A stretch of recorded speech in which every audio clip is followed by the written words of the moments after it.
Good evening, everyone. It is certainly a tremendous and humbling honor to be one of this year's EdTA Hall of Fame inductees. My heartfelt thanks to all of those in the EdTA leadership and organization, to my wonderful colleagues on the International Thespian Advisory Board, and to all of the theater education advocates in the viewing audience tonight. There are others I'd like to thank. First, my soulmate, wife, and best friend, Patty, who somehow puts up with her high-maintenance husband, often while still smiling, and still managing to put my actors over the years in the perfect costumes for the stories being told. Thanks also to Missouri's Carrie Turner for nominating me, to Kansas's Jennifer Morgan Bouchot for writing one of my endorsement letters, and to Jim Pomerini, who belongs to all of America, for writing the other. Three absolutely amazing people who I am very lucky to call my friends. For any directors out there with children, you know they are often the ones that sacrifice most when mom or dad go to rehearsal. Thanks to my daughters for their willingness to share a parent with thousands of other kids over the years. I know it's a hard thing to do. I'm also grateful for the amazing administrative support I've had from principals and vice principals at all the schools where I've taught.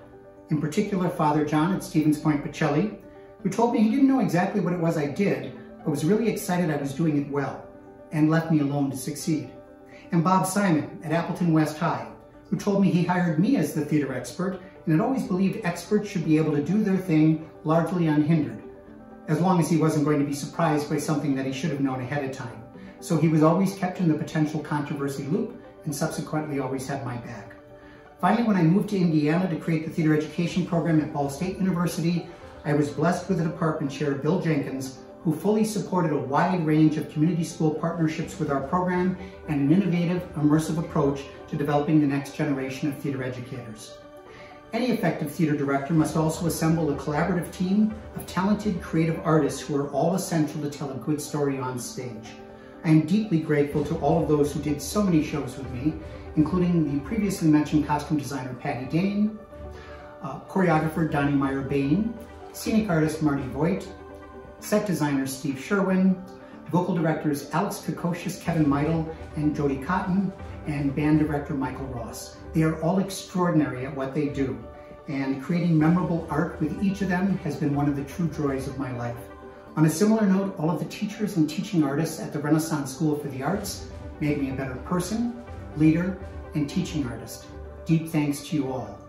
Finally, to the thousands of theater students who believed in what I was pitching and gave so much of their talents, blood, sweat, and tears, only a little blood, I promise, so that we could succeed together, I am eternally thankful. My last shout out is to the Thespian Playworks team and the EdTA Advocacy Network, both of whom have allowed me to experience a shared sense of purpose, support, and community.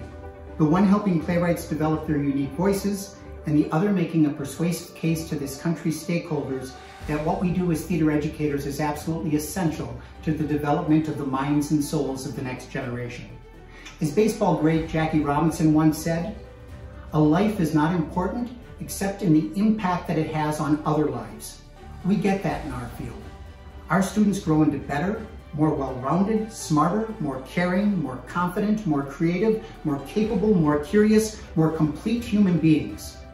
One of my most memorable experiences as a theater educator was working with students on the autism spectrum through the PRISM project, where huge personal growth and increased social confidence sometimes came in mere weeks.